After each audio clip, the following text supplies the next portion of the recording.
L'emprise psychologique est le terme que l'on donne à une forme de domination mentale qu'un individu exerce sur un autre en ayant mainmise sur ses pensées, ses émotions et même sa volonté. Et ce phénomène ne se limite absolument pas à la figure un petit peu stéréotypée du pervers narcissique. Comme le dit Marie-France Irigoyen, il peut survenir dans de multiples contextes du quotidien et à tout âge de la vie. C'est un phénomène qu'on peut voir se manifester dans le cadre familial, dans le cadre professionnel, dans le cadre conjugal, et on va voir que les manipulateurs justement qui essayent de dominer les autres vont essayer d'avoir un impact sur différentes sphères de leur vie.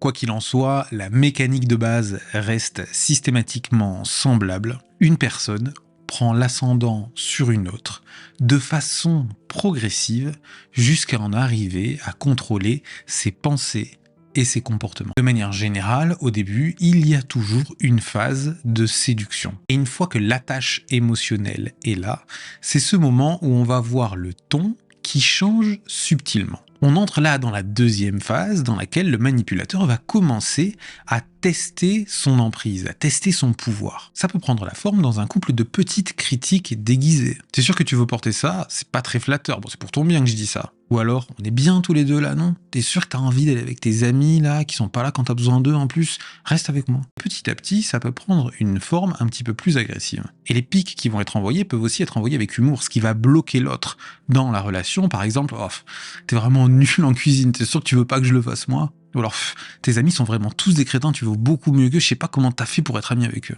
C'est-à-dire que progressivement, il va y avoir comme ça des petits messages qui vont s'attaquer à l'identité, aux compétences de l'autre, et le manipulateur va se faire passer pour la personne brillante, celle qui est la plus bien intentionnée, celle qui va protéger, qui va préserver, qui sait comment faire, qui connaît le mieux la victime. Je te pique un petit peu, mais c'est de l'humour. Ou je me suis agacé, mais c'est parce qu'en fait je tiens à toi. Et ce double message va commencer à altérer les facultés de raisonnement de la personne qui subit ça.